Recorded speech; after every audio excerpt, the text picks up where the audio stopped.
ministre dañuy dem régie ñu am ay images yu ñu xool après ñu daal dellu si waat su fekkee disponible na ak la régie Vieux Diouf.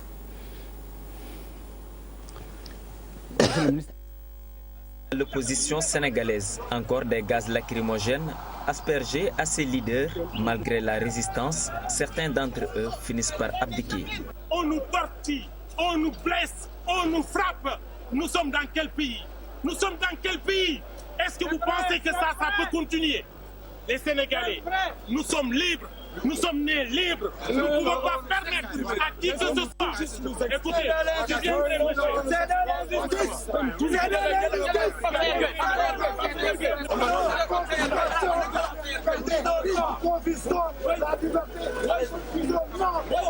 Le vice-président du parti Rewmi, Déthié Fall, devra impérativement être libéré, sinon nous allons marcher sur le commissariat central.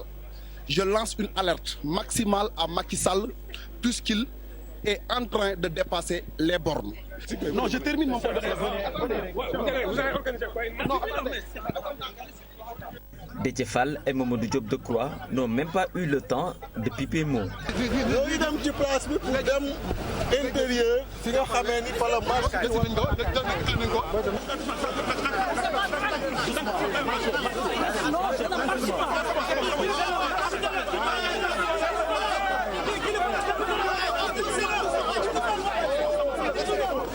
De l'autre côté, Habib Sy et Clédor Sène se disent sidérés par les agissements du régime en place. Parrainage nañ ko fi jëlee fichier électoral nañ ñu ko jox waaw nañ ñu jàpp ñun on est prêt pour tout quoi là c'est pas ça le problème. C'est une marche, c'est un sitting et ça a réussi voilà.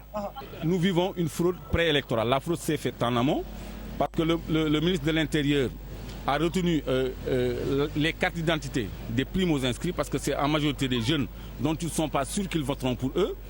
Mais il a déclaré malgré tout que ceux dont il est sûr qu'ils vont voter pour eux, il fera en sorte qu'ils s'inscrivent, qu'ils obtiennent leur carte d'identité et même qu'ils votent. Donc ça, c'est une partialité pour quelqu'un qui est chargé de l'organisation des élections. C'est pourquoi la raison de notre présence ici, l'une des raisons de notre présence ici, est sa récusation comme étant personnalité devant organiser les élections. Présente sur les lieux, la société civile n'a pas manqué de demander le départ du ministre de l'Intérieur, chargé des élections. Ça veut dire que la classe politique là, il faut une alternative. On ne veut plus d'alternance, on veut une alternative. Beneen bi mooy Khalifa Sall, il faut aller le chercher. À Rebeuss, wax naa ko ba tey, les gens doivent se mobiliser.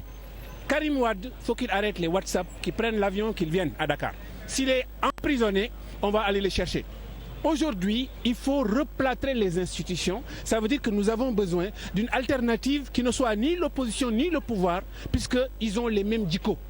Le rond-point Sandaga a refusé du monde. L'opposition a envahi le lieu, mais très vite dispersé par la police, qui n'a reculé d'un iota. 4 leaders interpellés lors de cette manifestation. Monsieur le ministre d'État, image yi ñoo ko gisandoo reportage boobu mu nekk nag lu ñaaw ci république bu Sénégal ci démocratie am te mu nekk itam image yoo xam ni wër na àddina bi ban commentaire nga mën a def ci li nga xam ne gis nañu ko. dara c'est la démocratie qui fonctionne comme ça. Je suis sur le terrain politique dans l'opposition depuis 1978.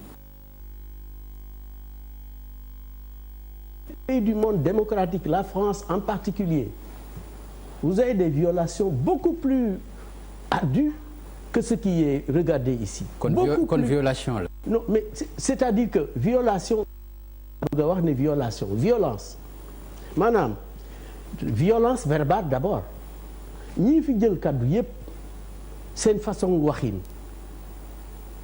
rien que seen façon waxin seetuñu ndax nit ki ñuy waxal kilifa la seen yoon ñoom kenn nit la ñuy ciblé mooy le président Macky Sall. amuñu programme amuñu dara lu ñuy wax lu dul kenn nit daal la ñu bëgg na fi jóge. Mais le ministre de l'Intérieur dans le cadre mbiru élection ci Sénégal ku ne xam na ne à commencer par Khalifa Sall il est en prison mais ñii ñëpp moo leen gën a xam mbiru gestion processus électoral moom xamal na boppam ne élection Sénégal kenn mënu ko sàcc de manière significative à travers ay actions yoo xamante ni jaarul ci yoon c'est pas possible au Sénégal. kenn mënu ko sàcc mais mën nañu ko jalgati. non jalgati boobu laa lay wax càcc. voilà càcc ak jalgati c'est impossible. ci ay élections au Sénégal. d'accord mais monsieur le ministre bu ñu ñëwee ci li nga xam ne gis nañ ko am na ku ci am responsabilité kan la. mais responsabilité mooy ñi nga xam ne dañoo ñaan. autorisation mayuñ leen ko. non seulement mayuñ. monsieur le ministre yow yaay taxaw fii di wax autorisation. oui ci marche. oui fan lañ ko bind ci constitution autorisation. non c'est-à-dire non dama ni ndax yow yaay taxaw fii di wax autorisation. man maa ko wax parce que fan nga ko teg autorisation. non dama ko teg ne. waaw depuis temps Ablaye Wade ak ca gannaawam pour nit def marche ci zone boobu nga xam ne c'est réservé te notre ancien collègue nekkoon ministre de l'intérieur te ma remplacé ko muy Ousmane Ngom. arrêté ba mu jël moom moo wax ne.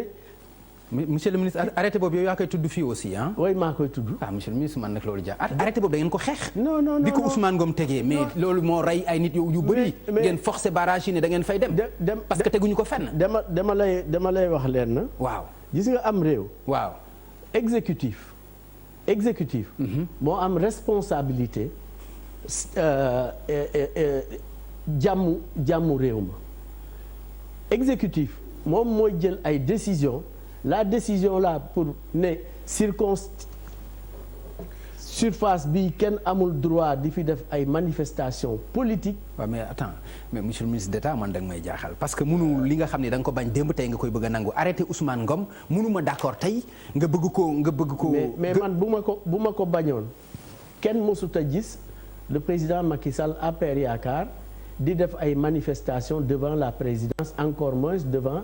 le ministère de l'Intérieur encore moins devant la présidence. wax loolu waaye itam non man maa ko wax parce que man dama ko vivre man manifestation bu ñu def bokk naa ci ñun mosuñoo dem di manifester ci devant la présidence de la République wala ñu dem di manifester. bakkan yi dee ci 2011 2012. fan la ñu dee ci centenaire. ci poste électoral bi. non ci centenaire non ci centenaire. mais lan moo tax parce que mënuñu am accès mais parce que mënuñu am accès fi ñu bëggoon dem mais parce que mënuñu am accès foofu bu ñu fa mënoon accès kenn du ci dee. non moo tax kenn deewu fa ba ñu waxee ne fii kenn waru fee marché dañ ko war a respecter mais marche xanaa du pour marché rek lu tax fii ñuy defee marche kenn tere du ko tere lu tax demuñu foofu ñu defee marche. dañuy ñëw ba devant bi opposition gënee metti.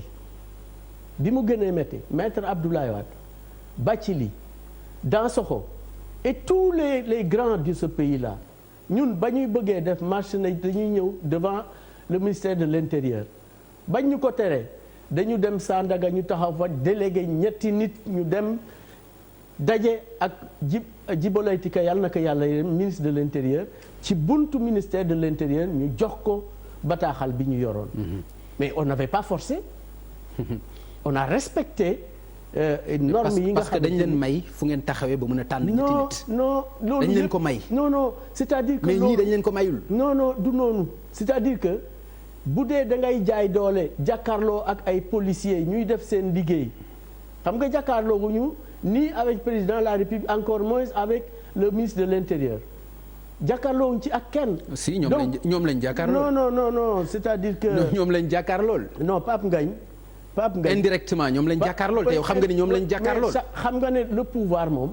xam nga ni yow ministre de l'Intérieur nga xam nga ni instruction nii ñu brimé ñii ñu def opposants yi nii te nga teg ci sa bët bu ñu leen ko santuloon duñ ko def. ku ko def ëllëg itam ak quel que soit. bu ñu leen waxoon ne leen encadré leen ndànk bu loxo jub bu leen def dara xam nga ni ñu leen ko waxee lañ koy def. quel que soit suñ ko defee nii c'est parce que dañu jot ay instructions yu leen ko def loo. dama la ne lii ñu def Mamadou Diop Decroix ancien ministre de la République yanu ko nguufaan ko kenn mënul taxaw wax ci Sénégal xam nga ni buñ ko defee ay instruction la. ñu force de l'ordre yi jot nekk na ci nguur yi mu nekk yépp xam nga moom day wër nguur yi rek il est là pour ça n'est-ce pas nguur yi mu bokk yépp amoon na ay violations yu gën a grave du dee nga barki Dembo Ndiaye il y avait des morts d'hommes il était du camp du pouvoir.